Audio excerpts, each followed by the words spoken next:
Oi gente, eu sou a Duda e hoje vamos dar continuidade aos livros lidos dos 1001 livros para ler antes de morrer. Bom, eu estou fazendo aqui uma série de vídeos no canal, já folhei esse livro com vocês e já postei 2 vídeos com vários livros que eu já li dos 1001 livros para ler antes de morrer, conversando um pouquinho mais sobre eles. A playlist vai estar aqui em cima nos cards, mas no primeiro vídeo eu mostrei 17 livros, no segundo vídeo 15 livros, então já foram 32. Nesse vídeo eu vou mostrar mais 11, vamos chegar em 43, e vamos concluir no próximo vídeo depois desse com mais 10 livros para fechar todos os que eu já li aqui dos 1001, mas também vou trazer um vídeo depois com os próximos que eu quero ler, alguns dos próximos. Então eu vi que vocês curtiram essa série de vídeos, estou aqui, vou terminar, vou concluir tudo certinho.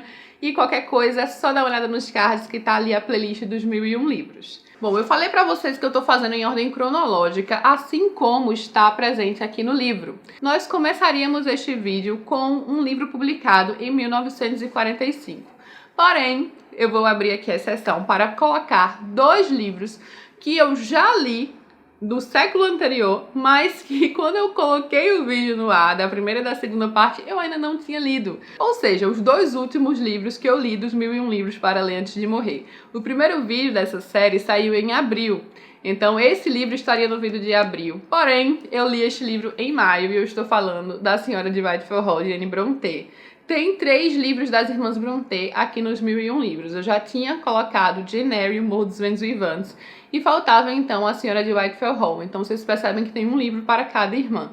E esse realmente é um livro excepcional, gente. Não à toa está presente aqui. Eu falei para vocês algumas vezes como esse livro foi revolucionário na época de sua publicação, extremamente à frente do seu tempo, muito polêmico, né, naquela época, justamente por retratar temas como casamento abusivo e criticar comportamentos masculinos que eram comuns na época e que as pessoas não criticavam, muito menos mulheres. Então realmente é um livro muito forte nesse quesito, com uma protagonista incrível, e é realmente envolvente acompanhar a jornada da Helen aqui, a protagonista. Ela é a Senhora de Whitefell Hall, essa senhora que chega em Whitefell Hall, muito misteriosa ali para os habitantes do local. Então a gente já sabe que ela está fugindo de um casamento abusivo, até porque será algo que está aqui na sinopse, então nada do que eu falei aqui é spoiler, tá? É um livro realmente muito bom, com críticas incríveis e uma visão assim já muito à frente do seu tempo pela Anne Brontë, a mais nova das Irmãs Brontë. Vocês de vez em quando vão escutar um barulho de fundo, porque eu não sei o que está acontecendo, mas eu não vou conseguir gravar sem esse barulho. Eu tento gravar nas pausas do barulho, mas tá acontecendo alguma construção, alguma reforma aqui perto. O próximo livro agora deveria estar no último vídeo, porém eu ainda não tinha lido, porque foi uma leitura pra mim, não sei se foi junho ou julho, eu já esqueci, acho que julho. Coração das Trevas, do Joseph Conrad. Falei pra vocês também recentemente desse livro e quanto eu amei. Um livro historicamente muito importante, já que vai retratar as missões imperialistas que vários países do continente europeu faziam, e aqui com a própria experiência do autor, que participou de uma dessas missões. Ele foi para o Congo e ele ficou horrorizado, muito marcado por tudo que ele viu por lá, e acabou trazendo tudo isso aqui em Coração das Trevas. Então ele é um livro que traz uma crítica a algo que acontecia e era comum no tempo do Joseph Conrad, o que já é digno de nota, porque hoje em dia a gente sabe as coisas terríveis e barbaridades que aconteciam nessas missões, mas que na época eram vendidas como missões civilizadas, missões para levar a cultura, a ciência e o progresso, né, nessas civilizações selvagens. Então aqui ele vai trazer todo o horror, né? Uma das partes mais importantes do livro é uma frase, né? O horror dessas missões. Agora vamos oficialmente para 1945 com um dos livros mais importantes da literatura mundial, A Revolução dos Bichos, do George Orwell, ou Eric Arthur Blair, seu verdadeiro nome. Eu li esse livro na época da faculdade, há muitos anos, então eu acho que era lá, sei lá, 2007, 2008. Não tá fresquinho na minha mente, gente. Eu preciso reler esse e outro livro do George Orwell, que os 2 ambos eu li na época da faculdade. Aqui nós temos uma crítica à União Soviética, feita em forma de sátira.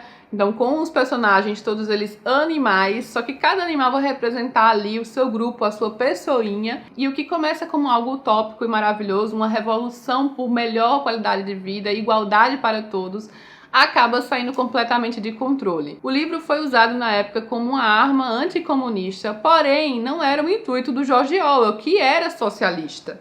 Mas ele queria só colocar ali toda a hipocrisia do ser humano, de um regime que não estava de acordo com o proposto original. Então aqui a gente tem uma sátira atemporal, uma crítica atemporal a regimes ditatoriais, e aqui eu tô louca pra reler. Eu preciso reler esse livro, porque eu acho que hoje em dia vai ser ainda mais importante e eu vou conseguir captar ainda mais as críticas e as sátiras e mensagens da história, tanto dessa quanto da outra que eu li. E sim, eu estou falando de 1984, que foi publicado originalmente em 1949. Esse 45, esse 49, ambos eu li na mesma época, ambos não estão fresquinhos na minha cabeça. Esse aqui eu lembro de ter gostado ainda mais, e ele é sobre um mundo extremamente vigiado pelo governo, comandado, né, um regime também ditatorial.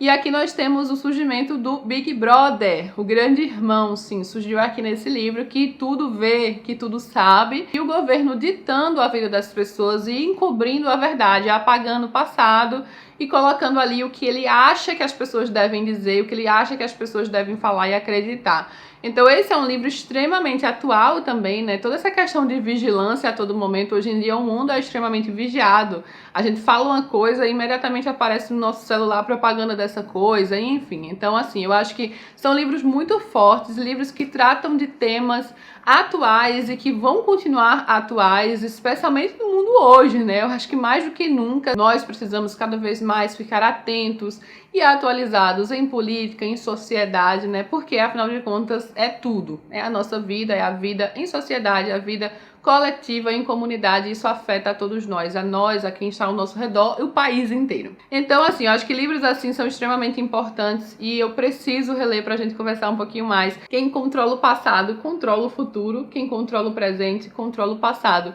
Quando você lê esse livro, você vai pensar nas fake news com ainda mais preocupação. Vamos agora começar com um autor maravilhoso da ficção científica, um dos meus grandes favoritos, publicado originalmente em 1950, um livro que revolucionou o gênero e que revolucionou os robôs. Aqui eu tenho Eu, Robôs, um livro de contos do Isaac Asimov, ou Isaac Asimov, que serve como uma excelente introdução ao universo dos robôs de Asimov. São contos curtos, né? Vários contos incríveis, alguns contos com mistério, com suspense, com as 3 famosíssimas leis da robótica criadas por Asimov, que inclusive são preocupações reais da inteligência artificial por grandes pensadores cientistas para realmente resguardar o ser humano de uma revolução das máquinas, digamos, algo tão trabalhado, né, em vários sentidos na ficção científica. Então, assim, é uma excelente introdução a esse mundo do Asimov, ainda que eu ame muito mais os romances dos robôs. Porque sim, começa aqui, só que os romances se passam muito depois. E se você quiser começar pelos romances, diretamente As Cavernas de Aço, o primeiro romance dos robôs, da série de robôs de Asimov, você pode, não obrigatoriamente você precisa começar por Eu, Robô. Porém, uma boa introdução também em um livro excelente de contos. E entrando em 1951, gente, nós temos uma das principais trilogias da história da literatura, uma das minhas grandes favoritas, ainda Asimov, trilogia da Fundação.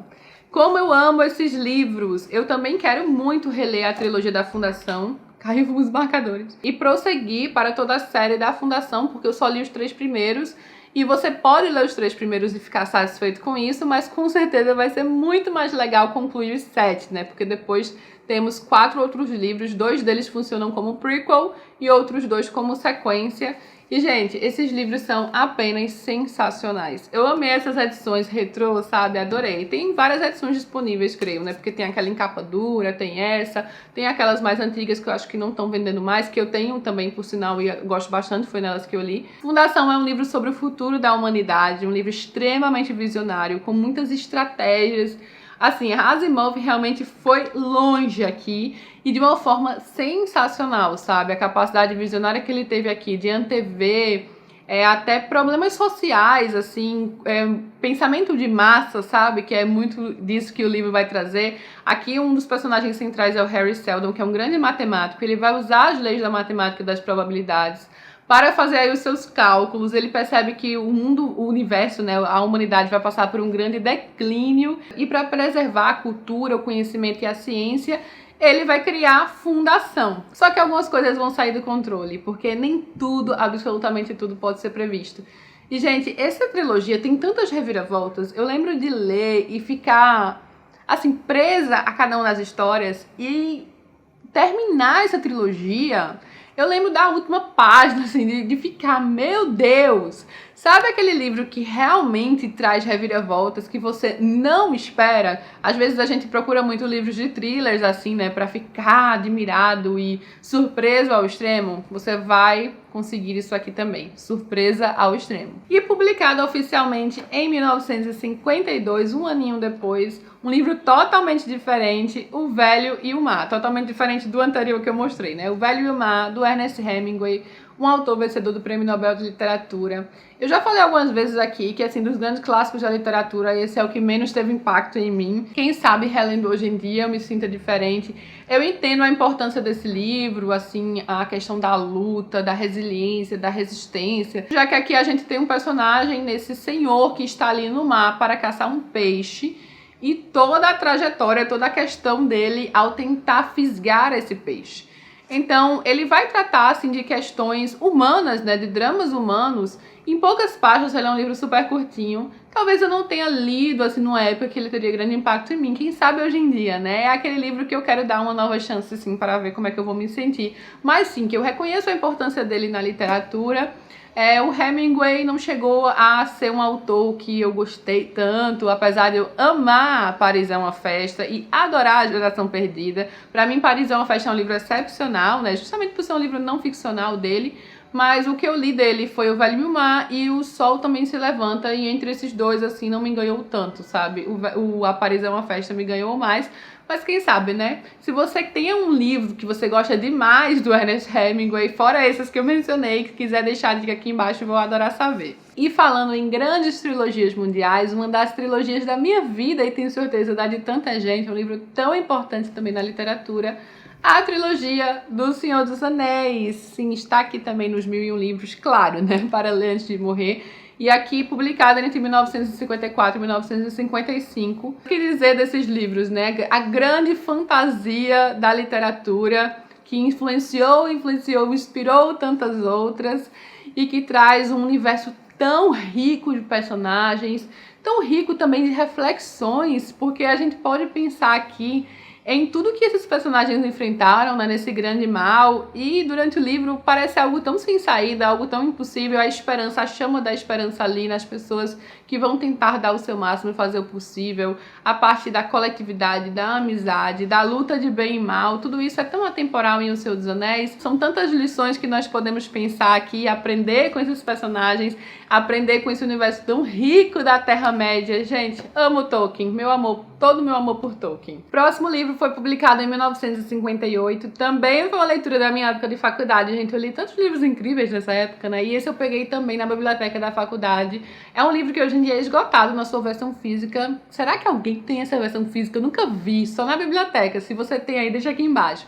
Mas ele está disponível amplamente em e-book, né, para quem quiser comprar, inclusive o e-book costuma ser barato. Eu estou falando de Bonequinha de Luxo, do Truman Capote, também um dos grandes nomes da literatura norte-americana, da literatura mundial, né, podemos dizer. Bonequinha de Luxo é um livro que eu acho que foi imortalizado muito pelo cinema, né, por conta da grande adaptação com a Audrey Hepburn, que eu adoro a adaptação, mas o livro também é muito bom, gente. Eu acho que traz uma das grandes protagonistas da literatura, até na quebra de estereótipos da protagonista, né, afinal de contas a Holly não está dentro dos padrões, assim, daquela mulher submissa, daquela mulher comportada, recatada, muito pelo contrário. Ela é uma acompanhante de luxo, basicamente, e ela é uma personagem indomável.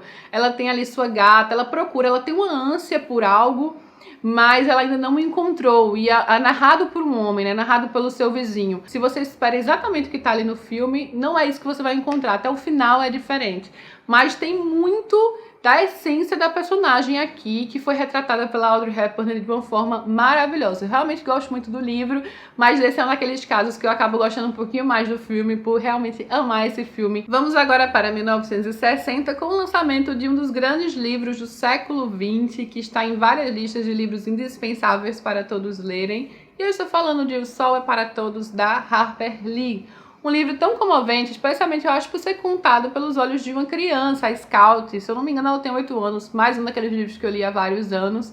E como ela vê o mundo ao seu redor, né, com aquela inocência e ingenuidade ainda livre dos preconceitos colocados, arraigados ali na cabeça das pessoas por conta do meio social em que elas vivem. Então aqui nós temos Alabama, eu não sei se ele se passa exatamente no ano que ele foi publicado. Agora eu fiquei na dúvida, gente, em que período ele se passa. Ele foi publicado em 1960. Bom, mas se passa naquele período em que os Estados Unidos ainda tinha essa questão muito forte da segregação racial. Aliás, ainda tem. Mas eu estou me referindo a um período realmente extremamente racista. Alabama, que é sul dos Estados Unidos, é sudeste, né? Então tá ali naquelas partes em que havia muita segregação racial. Então é um livro que vai falar muito sobre racismo. O pai da personagem principal, ele vai defender um homem negro acusado de estuprar uma garota branca. Então tem toda essa questão, né, empolvorosa. E temos aqui cenas muito sensíveis, personagens incríveis. É outro dos livros que eu quero reler, mas eu lembro que o que marcou foi isso, sabe? Essa sensibilidade pelos olhos da criança, pelos olhos de uma menina, e como ela via o mundo ao seu redor, como ela questionava as coisas que ela via. Gente, boa parte do que eu tô mostrando aqui já tem vídeo no canal, incluindo o Sol é para Todos. Tem vídeo antigo lá na casa dos meus pais ainda. Eu vou deixar aqui embaixo todos os livros que eu mencionei, todos os respectivos links para a Amazon, e também quando tiver vídeo no canal vai estar lá o linkzinho, tá? Então é só olhar no box de informações. Agora, em 1961, um autor polonês e um dos melhores livros de ficção científica que eu já li, que eu sempre indico, Solaris, do Stan Lem. Esse é um livro que reúne muitas coisas que eu adoro na ficção científica, entre elas a mistura com um thriller psicológico, né, uma questão mais psicológica, um suspense, também especialmente a questão das limitações entre espécies, do contato entre espécies extraterrestres, das limitações humanas em compreender algo que é tão diferente, e aqui nós temos o planeta Solaris, que tem um oceano inteligente. E até onde o ser humano consegue compreender isso e o que isso vai fazer com a cabeça desses cientistas aqui, nesta estação científica, nesse planeta isolado. Aqui temos pouquíssimos personagens. O protagonista, quando chega lá, se depara com uma situação aterrorizante. Ele percebe que seus colegas de profissão estão num medo excessivo, que eles sequer meio que reconhecem ele quando ele chega ali, eles não sabem se estão vendo ele ou alguma outra coisa. Então tem aquela questão do terror, do horror, mesclado com as fraquezas humanas, com fraquezas psicológicas também, emocionais, tudo isso misturado com as possibilidades do que essa espécie pode fazer com o ser humano, né? Então eu acho que traz uma vibe daqueles filmes de suspense com extraterrestres, só que aqui é apresentado de uma forma tão única pelo Stan Lem. Mais um livro que tem vídeo aqui no canal, um vídeo mais antigo. Então, como eu falei, gente, todos os links vão estar aqui embaixo, tanto dos vídeos que já tem aqui no canal, quanto dos respectivos links para a Amazon. E concluímos mais um Lidos aqui da série 1001 Livros para Ler Antes de Morrer. Espero que vocês tenham gostado do conteúdo deste vídeo, de conhecer um pouquinho mais sobre esses livros. Alguns eu não consigo falar aprofundado, porque realmente são leituras que eu fiz há bastante tempo. E como vocês perceberam, são livros que eu quero muitas vezes reler, ter uma nova experiência, redescobrir como esses livros vão me afetar tantos anos depois, não é? Porque é isso. A gente amadurece, os anos passam, então as leituras não serão as mesmas. A mesma coisa que a gente leu há 10 anos, há 15 anos, não vai nos afetar da mesma forma tantos anos depois. Às vezes torna-se bem melhor, às vezes torna-se pior, né? É bem relativo isso. Então eu tô empolgada para reler alguns desses livros, mas também tô empolgada, gente, para ler vários outros dos 1001 livros. Não serão todos, né? Não tenho a pretensão de ler os 1001, apenas os que me interessam. Depois eu vou até parar para contar quantos são os que me interessam aqui dos 1001 livros, e às vezes eu até adiciono alguns que eu deixei passar, porque eu fiz essa seleção e de vez em quando eu encontro algum livro que eu quero muito ler que não está marcado, né? Acontece também. Mas é isso, ainda teremos mais um vídeo com outros 10 livros que eu já li, dos 1001 livros. E aí mais pra frente eu compartilho com vocês alguns dos que eu quero ler. Espero muito que vocês tenham gostado. Vou adorar que vocês deixem aqui embaixo um comentário, tá? Então conta se você já leu algum desses livros, se quer ler, qual foi a sua experiência, se você tá gostando dessa série de vídeos, porque realmente isso me empolga muito pra continuar fazendo. Então espero muito, muito mesmo, de coração, que vocês tenham curtido. Dá uma olhada no box de informações, eu acho que eu vou também deixar algumas coisas nos cards, né? A própria playlist dos 1001. E eu vou ficando por aqui. Curte o vídeo aqui embaixo, isso ajuda bastante. Se inscreve no canal para receber os vídeos em primeira mão. Beijo enorme a todos e até a próxima.